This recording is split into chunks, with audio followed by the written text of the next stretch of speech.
सातारा शहरातील सदर बाजार येथे लवकरच रस्त्यावर झाडू मारणाऱ्या महिलांची भरती होणार असल्याची माहिती नगरपालिका आरोग्य विभागाकडून देण्यात आली। सातारा शहरातील राजवाडा व पोईनाका येथील अनधिकृत 6 फ्लेक्सवर सातारा नगरपालिकेच्या अतिक्रमण विभागाची कारवाई। या कारवाईत 6 फ्लेक्स पालिकेने केले जप्त।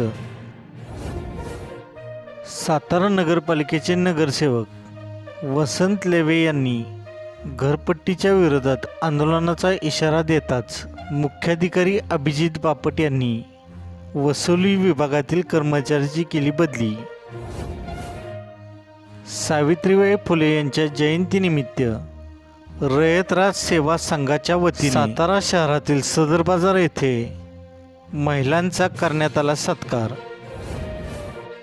मानधनवाढीच्या मागणीसाठी वाई मिशन हॉस्पिटल समोर माजी आमदार मदन भोसले यांना अंगणवाडी सेविकांनी घातला घेराव। ज्ञानज्योती सावित्रीबाई फुले यांना जयंतीनिमित्त महात्मा फुले चौक फलटण येथे करण्यात आले अभिवादन, तर 125 जणांनी केले रक्तदान। सातारा जिल्हा परिषदच्या मैदानावर शुक्रवारपासून ग्रंथ महोत्सव संयोजक समितीचे अध्यक्ष यशवंत पाटणे यांनी दिली। खंडाळा तालुक्यातील लोणंद पोलिसांनी हद्दीत केलेल्या कोम्बिंग ऑपरेशनमध्ये पुणे आणि सातारा जिल्ह्यातील हद्दपार 4 संशयित आरोपींना केली अटक। महाराष्ट्रातील लाखो विद्यार्थ्यांनी घेतली व्यसनमुक्तीची शपथ। फलटण शहरातील महिला वसतिगृहाला मंत्री अदिती तटकरेंनी दिली भेट। कामकाजाची माहिती घेत केली पाहणी। गेल्या 4 दिवसापासून खट्टा व मान कराड परिसरात थंडीचे प्रमाण वाढले। पहाटे धुके पडत असून रात्री 9 नंतर मोठ्या प्रमाणावर थंडी जाणवत आहे। अयोध्येतील राम मंदिराचा उद्घाटन सोहळा 22 जानेवारी रोजी पंतप्रधान नरेंद्र मोदी व मान्यवरांच्या उपस्थितीत होत असून या सोहळ्याचे चित्र रेखाटण्याची देशातील 20 चित्रकारांची करण्यात आली निवड।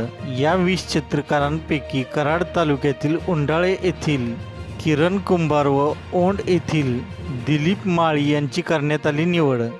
अयोध्येतील राम मंदिर उद्घाटन सोहळ्याचे चित्र रेखाटण्याची संधी या दोघांना कलाकारांना मिळाल्याने त्यांचे अभिनंदन होत आहे। पाटण तालुक्यातील गोठणे गावातील दगडू रामचंद्र सुर्वे वय 70 हे शेतात जनावरे चारत असताना अचानक त्यांच्यावर गव्याने हल्ला केला। यामध्ये दगडू सुर्वे हे गंभीर जखमी झाले असून ग्रामीण रुग्णालयात उपचार करून त्यांना पुढील उपचारासाठी कराडच्या कृष्णा रुग्णालयात हलवण्यात आले। सातारा शहरातील गोडवली नाका ते शिवराज पेट्रोल पंप या मार्गावर सातारा पोलिसांच्या DV पथकाने विदेशी दारू वाहतूक करणाऱ्यास घेतले ताब्यात। सुरेश बळीराम निकम वय 65 राहणार अपशिंगे मिलिटरी तालुका सातारा असे संशयिताचे नाव। सातारा जिल्ह्यातील दुर्दैवी घटना, दुचाकी चालवण्याचा मोह बेतला जीवावर, अपघातात 13 वर्षाच्या मुलाचा मृत्यू।